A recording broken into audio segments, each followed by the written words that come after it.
نحمده ونصلي ونسلم على رسوله الكريم فأما بعد اعوذ باللہ السمیع العلیم من الشیطان الرجیم بسم اللہ الرحمن الرحیم۔ پروگرام الرحیق المختوم کی 88ویں قسط کے ساتھ میں ہوں محمد عمر خان۔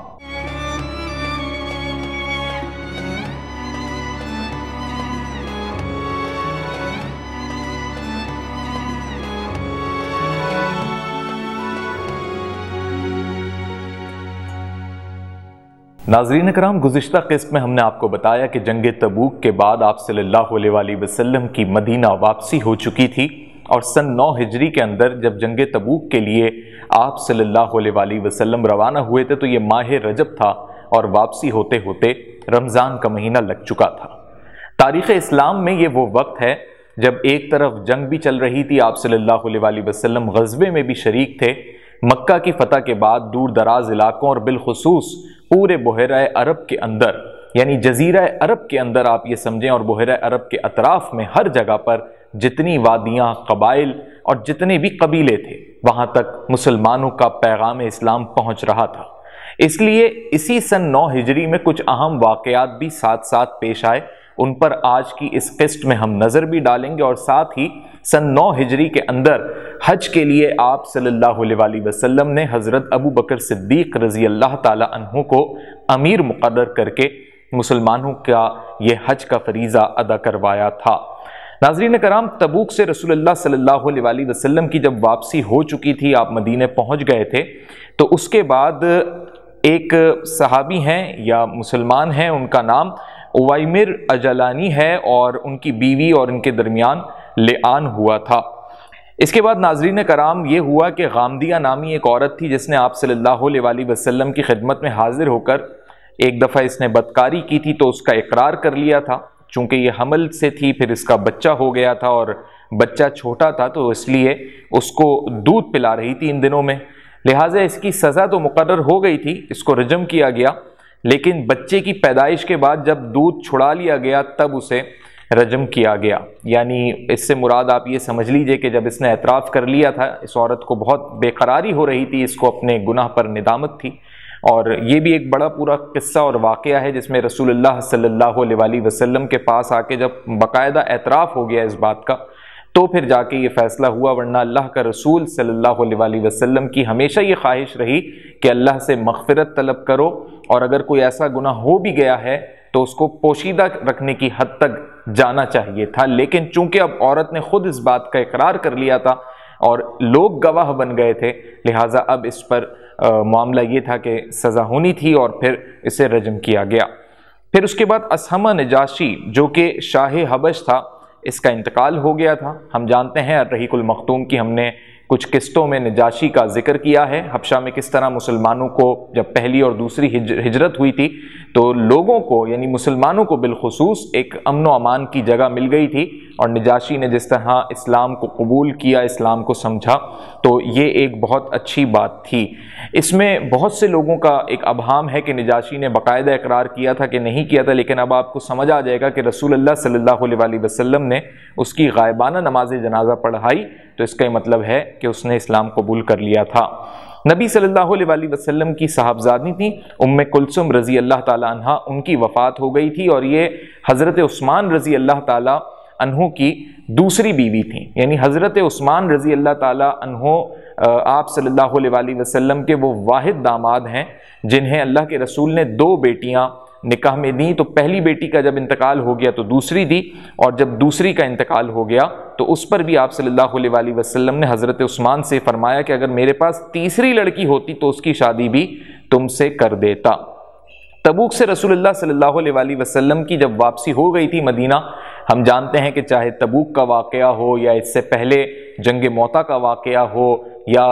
حنین کا واقعہ ہو، اور اس سے پہلے بے شمار جنگیں اور واقعات جتنے بھی ہوئے، اس میں منافقین کا بڑا خطرناک کردار رہا۔ تو اب اس صورتحال میں جو ان کا رئیس المنافقین عبداللہ بن ابی ہے، وہ اپنی طبعی موت مر گیا تھا، اور گزشتہ قسط میں بھی میں نے آپ کو ذکر کیا تھا کہ اس پر پھر آپ صلی اللہ علیہ وسلم نے اس کے لیے مغفرت کی دعا بھی کر دی اور اس کے لیے نماز جنازہ بھی پڑھانے لگے، تو حضرت عمر اس بات پر ناراض بھی ہو رہے تھے اور وہ یہ چاہ رہے تھے کہ اللہ کا رسول ان کے لیے یعنی عبداللہ بن ابی کے لیے مغفرت کی دعا نہ کریں۔ تو اس پر پھر باقاعدہ وحی کا نزول ہوا اور حضرت عمر کی موافقت میں اور ان کی تائید میں یہ بات ثابت ہو گئی کہ کسی بھی منافق کے لیے اللہ کا رسول نہ تو اب مغفرت کرے گا، نہ ہی مسلمان ان کے لیے مغفرت کریں۔ جو منافق مرا ہے وہ ویسے ہی مرا ہے جیسے کوئی کافر مرا ہو اور اس کا ٹھکانہ پھر جہنم ہے۔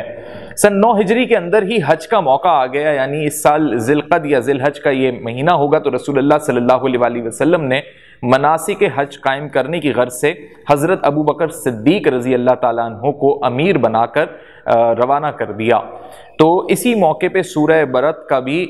یا سورہ برات کا بھی ایک نزول ہوا، ایک حصہ نازل ہوا جس میں مشرکین سے کیے گئے عہد و پیما کو برابری کی بنیاد پر ختم کرنے کا حکم دیا گیا، لیکن رسول اللہ صلی اللہ علیہ وسلم حضرت ابو بکر کو پہلے ہی روانہ کر چکے تھے، لہٰذا اب پیچھے سے حضرت علی رضی اللہ تعالیٰ عنہ کو روانہ کرنا پڑا تاکہ وہ جا کر حضرت ابو بکر صدیق رضی اللہ تعالیٰ عنہ کو بتا دیں کہ وحی کے ذریعے اللہ نے اب یہ حکم دے دیا ہے کہ باقاعدہ طور پر جو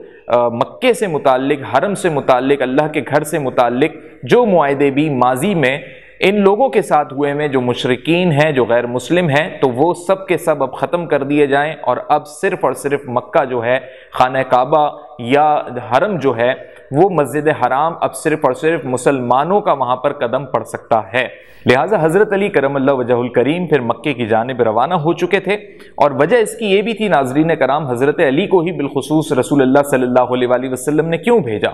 در حقیقت بات یہ تھی کہ عرب کا یہ دستور تھا کہ جو شخص معاہدہ کرے گا اور اگر اس معاہدے سے متعلق کوئی بھی اعلان کیا جائے گا یا اس معاہدے کو ختم کیا جائے گا یا اس کی تردید یا تائید یا تجدید یا جو بھی معاملہ ہوگا، اس صورتحال کے اندر وہ شخص خود یا اگر وہ نہیں ہے تو اس کا کوئی خونی رشتہ دار، قریبی رشتہ دار اس کی جگہ پر وہ اعلان کرے۔ تو اس وقت سب سے قریبی اگر کوئی رشتہ دار ہے جو خونی رشتہ دار ہے، دیکھیں داماد کی نیت سے نہ دیکھیں، حضرت عثمان بھی ہیں اس طرح تو داماد، لیکن جو خونی رشتہ ہے وہ حضرت علی رضی اللہ تعالی عنہ سے ہے۔ لہٰذا حضرت علی اس نسبت سے پھر روانہ ہوئے مدینے سے مکہ کی جانب، اور وادی ذبحان میں ان کی حضرت ابو بکر سے ملاقات ہو گئی۔ جب وہاں ملاقات ہوئی تو انہوں نے سارا ماجرا بیان کیا، تو حضرت ابو بکر نے پہلا سوال یہ کیا کہ آپ امیر بنا کر بھیجے گئے ہیں یا مامور بنا کر بھیجے گئے ہیں؟ تو حضرت علی نے کہا کہ میں امیر بنا کر نہیں بھیجا گیا، امارت آپ کی ہی، یعنی امیر آپ ہی ہیں، حج آپ ہی کروائیں گے، میں مامور بنا کر بھیجا گیا ہوں۔ لہٰذا حضرت ابو بکر صدیق نے لوگوں کو حج کروایا۔ 10ویں تاریخ تھی، یعنی قربانی کا دن آ گیا، تو حضرت علی کے پاس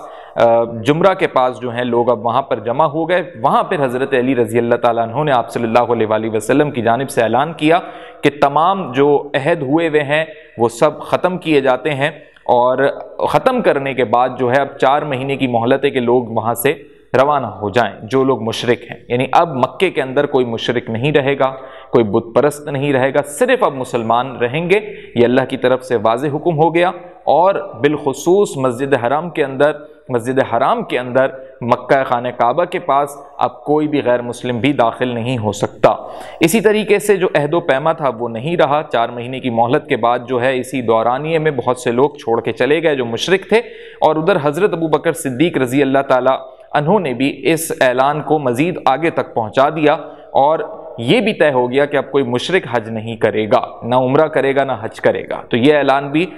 حضرت علی کی جانب سے ابتدا ہوئی تھی، حضرت ابو بکر نے اس کو دوہرا بھی دیا، اور ساتھ ہی یہ بھی ہو گیا کہ کوئی ننگا آدمی بیت اللہ کا طواف نہیں کر سکتا، یعنی احرام باندھے بغیر یا بغیر کپڑوں کے اب طواف نہیں ہو سکتا۔ یہ ساری مشرکانہ رسومات تھیں کہ پورا اوپر کا بدن کھلا ہوتا تھا، اس میں بھی طواف ہو رہے ہوتے تھے پہلے، اور یہ مشرکوں نے اپنی رسومات بنائی ہوئی تھی بت پرستی کے دور سے۔ چونکہ اب بت پرستی سے مکہ پورے طریقے سے پاک ہو گیا، بتوں کو خانہ کعبہ سے نکال کر توڑ دیا گیا، منہدم کر دیا گیا، اور اسی طریقے سے جو پچھلی رسومات ہیں وہ بھی فرسودہ قرار دے دی گئیں، ختم کر دی گئیں، اور اللہ نے واضح حکم دے دیا کہ اب کوئی مشرک نہ مکہ کے قریب رہے گا، اور نہ ہی کوئی غیر مسلم یا مشرک مکہ کے اندر یا مسجد حرام کے اندر داخل ہو سکے گا۔ اس اعلان کے بعد پورے عرب کے اندر آپ سمجھیں کہ بت پرستی کا اب وہ حقیقی خاتمہ ہو گیا جس میں آپ کہیں کہ اب مہر لگ گئی، بس کہ اب تا قیامت یہی اصول، یہی اللہ کا حکم چلے گا، اور اس سال کے بعد سے بت پرستی کے لیے آمد و رفت کی اب کوئی گنجائش باقی نہیں رہی، اور الحمدللہ آج تک اور تا قیامت یہی نظم و ضبط مکہ مکرمہ کا قائم و دائم ہے۔ تو یہ سن 9 ہجری کے یہ کچھ اہم واقعات تھے جو ہم نے آپ سے آج کی اس قسط میں بیان کیے ہیں، اور ساتھ ہی جو میں نے آپ کو بتایا اس قسط کی ابتدا میں کہ یہ سن 7 ہجری، 8 اور 9 ہجری، یہ 3 سال ایسے ہیں، 10 ہجری تک ہی آپ یہ سمجھ لیں، جس میں 7 واقعات چلے ہیں۔ یعنی ایک طرف جنگ ہو رہی ہے تو ایک طرف مسلمانوں کا لشکر بھی روانہ ہوا ہے، اور اسی دوران میں پیچھے کوئی اور واقعہ بھی ہو گیا ہے، تو تاریخ نے ان تمام تر واقعات کو جوڑا ہوا ہے۔ تو اب ہم جو آپ کو اگلی قسط میں واقعات بتائیں گے وہ یہ بتائیں گے کہ اللہ کے رسول نے جس طرح دین اسلام کی تبلیغ کی اور اسلام پھیل رہا ہے، تو اب قبائل خود